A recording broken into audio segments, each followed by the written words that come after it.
मैं दरभंगा बिहार से professor are के राज, अभ्युदय कंपटीशन क्लासेज के डायरेक्टर। मेरा चैनल डिवाइन लाइफ में आप लोगों का हार्दिक स्वागत है। मित्रों, आज का मेरा जो सब्जेक्ट है वो सब्जेक्ट है कि उपवास क्यों ज़रूरी है, हमें उपवास क्यों करना चाहिए।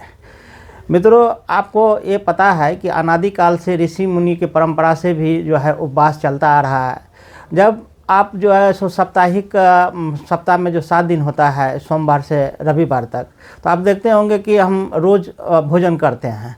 लेकिन भोजन करते करते अक्सर आपके समय में जो है सो हम लोग जो है सो विषाणु युक्त जो है सो भोजन करते हैं, क्योंकि उसमें ऑर्गेनिक खाद का बहुत प्रयोग किया जाता है भोजन में। तो उसके कारण जो है सो चूँकि भोजन सही से डाइजेस्ट भी नहीं होता है और डेली जो भोजन करते हैं तो उसके कारण जो है सो कब्जियत हो जाता है, गैस का प्रॉब्लम होता है। तो सप्ताह में जब आप जो है सो एक उपवास कर लेते हैं तो उसका बहुत साइंटिफिक रीज़न होता है, क्योंकि उपवास जिसको हम लोग अंग्रेजी में फास्टिंग कहते हैं, उसका मेन कॉज ये है कि हर दिन जब आप उपवास में होते हैं तो बच्चा खुचा आपके शरीर में जो भोजन रहता है, आंत में जो भोजन चिपका हुआ रहता है, वो धीरे धीरे डाइजेस्ट होता है जब उसको समय मिलता है। क्योंकि हर भोजन का अपना टाइमिंग है डाइजेस्ट होने के लिए। ऐसा नहीं कि आप चावल खाते हैं तब उसका एक ही टाइमिंग है, दूध पीते हैं तो उसका डाइजेस्ट होने का एक ही टाइमिंग है। सबका साइंटिफिक कॉज है। जो जितना हार्ड भोजन होगा उसको डाइजेस्ट करने में हमारे शरीर को उतना समय लगता है। तो सबसे पहले जो है सो आप लोगों को ये बता दें कि ये डिवाइन लाइफ जो हमारा चैनल है वो पूरी तरह से साइंटिफिक चैनल है, क्योंकि हम कोई चीज़ ऐसा नहीं कहेंगे कि हाँ आप मान लीजिए। आपको तर्क और विवेक के आधार पर ही इस चीज़ को कहा जाता है। आप भी तर्क और विवेक से ही इस बात को स्वीकार करें और उसको चिंतन मनन करें तो आपको लगेगा कि नहीं ये इसमें कितना यथार्थ है। तो ये जो हमारा उपवास का जो क्रम है ये होता है साइंटिफिक। जब आप जो है सो सप्ताह में 6 दिन जो है सो भोजन करते हैं और 7वां दिन जो है सो उपवास का जो क्रम रहता है, तो 6 दिन का जो भोजन जो अनपचा रहता है आपके शरीर में, उसका पचाने के काम है। तो उपवास हम कैसे करें उस पर अब हम लोग बातचीत करते हैं। जब सुबह के टाइम में आप उठते हैं तो सबसे पहले गुनगुना पानी करिए, क्योंकि गुनगुना पानी पीने से जो है आपके शरीर में वैसे भी टॉक्सिन कम बनता है। क्योंकि जो भी टॉक्सिन रहता है उसको धीरे धीरे गर्म पानी के कारण जो है टॉक्सिन शरीर से जो है सो निकलने लगता है। तो कोशिश करिए कि गुनगुना पानी जितना बर्दाश्त करिए उतना गर्म करिए गुनगुना पानी को, और उसको जो है सो बहुत ही चोकोमोको एक आसन होता है जो आपको दोनों घुटना को जो है सो इस चेस्ट में सटा देना है और ज़मीन पर बैठना है। उस स्थिति में जो है सो आपको क्या करना है कि कम से कम 2 गिलास, मतलब 1 गिलास अगर 200 ml का हो या 300 ml का हो, तो इससे साबित होता है कि आपको भर दिन में जो है सुबह के टाइमिंग में 500 ml पानी पी लेना है कम से कम। और उस पानी को जो है पीने में कम से कम 5 से 7 मिनट आप लगाइए। धीरे धीरे जो है सो पानी को आप पीते रहिए। उसके बाद थोड़ा टहलिए, और ये जो है सो बासी मुँह करना है, कुल्ला नहीं। बासी मुँह करने का मतलब है कि कुल्ला नहीं करना है सुबह के पानी पीने के लिए। और सुबह के पानी आप जो है सो धीरे धीरे जब पीते हैं तो आपके इंस्टेंटाइन में जो आंत होती है उसको बहुत तेज़ी से जो है सो वो धकेलता है। जो भी आपका मल उसमें रहता है उसको बहुत तेज़ी से धकेलता है। और जब आप वॉकिंग करते हैं सुबह में जो है सो थोड़ा वॉकिंग करिए, 100 कदम 150 कदम जब आप वॉकिंग करिएगा तो आपको लगेगा कि हमको प्रेशर बहुत ज़्यादा अब तेज़ हो गया है, लग रहा है कि आप टॉयलेट हमको बहुत तेज़ होगा। तो आप जब टॉयलेट जाइए तो देखिएगा कि आपका पेट बहुत साफ होगा। अक्सर कहा जाता है डॉक्टरी भाषा में कि 99% बीमारी का मेन कारण है कब्जियत होना। अगर किसी का पेट अगर साफ है तो उससे भी वो आदमी स्वस्थ है।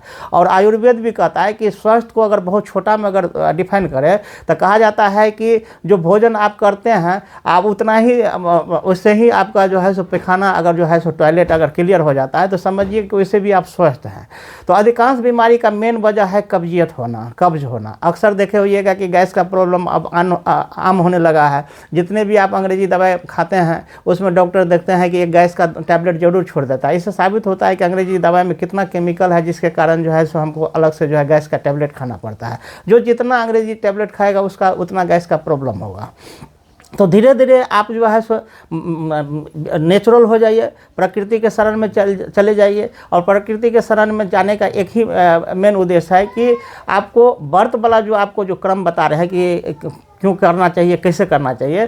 तो उसके लिए सबसे पहले आप जब वहाँ टॉयलेट से आते हैं तो आप देखिएगा कि मेरा मन एकदम साफ़ हो गया है। फिर कोशिश करिए कि थोड़ा जो है 1 गिलास अगर पानी आप पी सकते हैं तो पीजिए। उसके बाद जो है सो आप जो दातुन करते हैं या ब्रश करते हैं, जो भी चीज़ करते हैं, आप फ्रेश हो जाइए। उसके बाद जिस दिन आप व्रत करते हैं उस दिन का क्रम ऐसा ही होना चाहिए। और पानी उस दिन आप जितना पी सकते हैं पानी बहुत पीजिए, पानी पीने का क्रम रखते रहिए।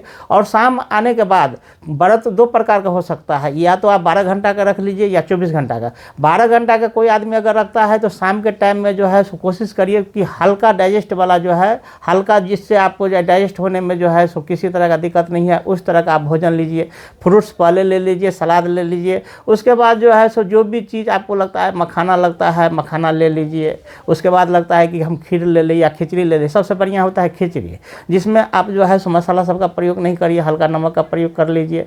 और कोशिश करिए कि सेंधा नमक में बना हुआ है तो और बेहतरीन है। उसके बाद जो है सो आराम से जब रात आपका बीत जाता है तो सुबह के टाइम में आप फ्रूट्स लेने का प्रयास करिए कि पिछले दिन आप जो व्रत किए थे तो उसके व्रत खत्म होने के बाद ऐसा नहीं है कि आप हार्ड भोजन तुरंत ले लीजिए। आप कोशिश करिए कि हम फ्रूट्स लेते हैं, क्योंकि फ्रूट्स को डाइजेस्ट होने में बहुत आसानी से डाइजेस्ट होता है, कम समय में डाइजेस्ट होता है, तो आप ये ले लेते हैं। तो साप्ताहिक जो होता है वो आपको होना चाहिए। और जिस दिन आप व्रत में होते हैं और फास्टिंग उस दिन करते हैं, उस दिन एक ठो होता है कि हाँ, जिस तरह का आप व्रत करते हैं, महिला लोग जो है अक्सर देखते हैं कि व्रत के दिन जो है पानी तक भी नहीं पीते हैं। ठीक है, जिस दिन व्रत का ऐसा अनुष्ठान होता है कि हाँ हमको जो है सो निराहार रहना है, जल के बिना भी रहना है, तो उस दिन कोई ऐसा नहीं है। लेकिन कोशिश करिए कि व्रत हम साइंटिफिक रीजन से करें, क्योंकि व्रत करने का एक साइंटिफिक एक कॉज है कि आपका शरीर जो है सो शुद्धि होता है, क्योंकि व्रत करने से शरीर का जो है सो हर अंग शुद्ध होता है। और उसे भी कहा जाता है आयुर्वेद में कि जैसा अन्न खाइएगा वैसा मन बनेगा, और मन बनेगा तो वैसा कर्म करिएगा। तो उसे भी जो है सो मन पर जितने भी अवसाद आपको रहता है, जिस दिन आप फास्टिंग करिएगा तो लगेगा कि मन आज जो है सो मेरा बहुत शुद्ध लग रहा है, शांत लग रहा है, अच्छा लग रहा है, काम करने में भी अच्छा लगता है, शरीर हल्का लग रहा है। तो इसे भी आपको करना चाहिए। बहुत आदमी को होता है कि हम खाना के बिना नहीं रह पाते हैं, हमको गैस का प्रॉब्लम है, इसलिए खाना खाना जरूरी है, अगर खाना नहीं खाते हैं तो और गैस बन जाता है। तो उसको यही हमको कहना है कि आपको ये सोच को जो है सुधारना को थोड़ा चेंज करना पड़ेगा। जिस दिन आपको ये प्रॉब्लम होता है, फ्रूट्स पर रहिए, हल्का शरबत पर रहिए। उससे क्या होगा कि धीरे धीरे आपका ये सोच भी बदल जाएगा कि आपको लगता है कि हम भोजन नहीं करेंगे, आदत पड़ा हुआ भोजन नहीं करेंगे तो हमको गैस और बढ़ जाता है। लेकिन उस दिन आप जो है सो हार्ड चीज़ कुछ नहीं खाइए। कोशिश करिए कि सप्ताह में अगर 12 घंटा का भी अगर नहीं होता है तो कम से कम 12 बजे तक करिए। फिर उसका दूसरे सप्ताह में टाइमिंग बढ़ाइए कि आज जो है सो हमको शाम तक जो है सो फास्टिंग में रहना है। फिर जो है कोशिश करिए कि 24 घंटा रहना है, क्योंकि ऐसा नहीं है कि व्रत करिएगा तो आपके शरीर के साथ में नुकसान होगा। शरीर और ज़्यादा जो है सो अच्छा होगा, स्वस्थ होगा, ताकतवर आप महसूस करिएगा। क्योंकि अक्सर जो है सो जितना आप भोजन लेते हैं उस तरह से आपको जो है आलस प्रमाद भी घटता है। जितना आप जो है सो भोजन लेते हैं उस तरह जो है सो आपके शरीर में आलस बनता है, क्योंकि कार्बोहाइड्रेट जो है जैसे ही डाइजेस्ट जो है भोजन होता रहता है तो शरीर में कार्बोहाइड्रेट की मात्रा बढ़ते रहता है, जिसके कारण आपको आलस लगता रहता है, प्रमाद लगते रहता है, नींद लगते रहता है।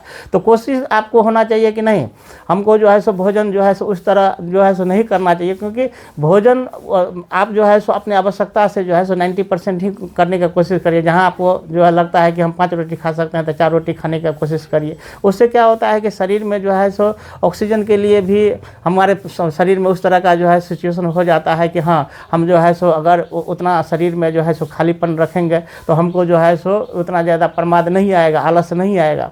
तो इसलिए साप्ताहिक का जो हमारा व्रत का जो क्रम होता है वो हर आदमी को करना चाहिए। जब बाल्यावस्था से युवावस्था में आप जाते हैं, शरीर में एक जो है सो विकास होता है, एनर्जी का लेवल बढ़ने लगता है। युवावस्था में एनर्जी का लेवल सबसे ज़्यादा बढ़ने लगता है। तो मन के आवेश को भी कंट्रोल करने के लिए उपवास सबसे ज़्यादा ज़रूरी है, क्योंकि आप जो है सो ब्रह्मचर्य की अवस्था में होते हैं तो उसमें जो है सो एनर्जी का आवेग बहुत तेज होने लगता है कि हाँ हम जो है भोजन जो है सो मन को बनाता है। तो कुछ उस तरह का भोजन जो है सो आपके शरीर को जो है उतना आवेश कर देता है कि आपको हर चीज़ लगता है कि हम गलत ही कर ले। तो उस स्थिति में भी आवेश को कंट्रोल करने के लिए जो है व्रत का बहुत ज़रूरत है, उपवास का बहुत ज़रूरत है। इसलिए हर आदमी को जो है उपवास करना चाहिए। हमारे ऋषि मुनि ने इस तरह का जो है सो हम लोगों के लिए एक रास्ता प्रशस्त कर दिए थे कि आप उपवास करते हैं तो इसका कर्म जो है सो कितना अच्छा बन जाएगा। तो इस श्रेणी में जो है सो चूँकि हम लोगों को जो भी आदमी अपना जो है सो आध्यात्मिक ज़िंदगी में है, धार्मिक जीवन में है, तो आप देखते होंगे कि हमेशा जो है सो व्रत के कर्म में ही रहते हैं। तो ऐसा नहीं है कि हाँ इसको व्रत करने से जो है शरीर कमज़ोर हो जाता है, ये धारणा गलत है। क्योंकि जो जो आप व्रत करेंगे आप में निष्ठा बढ़ेगा, आप में संकल्प शक्ति का जो है सो बहुलता होगा। तो उस सब चीज़ को देखते हुए आपको जो है साप्ताहिक व्रत अवश्य करना चाहिए। तो मित्रों, इस तरह का चीज़ जो है सो हम अपने चैनल डिवाइन लैब में आप लोगों को निरंतर करते रहेंगे। इसलिए आप कोशिश करिए कि हमारे चैनल से जुड़ने का प्रयास करिए, हमारे चैनल को सब्सक्राइब करिए और वीडियो पूरा देखने का कोशिश करिए। तब उसका जो है सो कंक्लूजन आपको पता चलेगा कि इस वीडियो को बनाने में हमारा क्या उद्देश्य रहता है। और यहाँ तक आप वीडियो देखने के लिए हमारा जो है सो आपका धन्यवाद।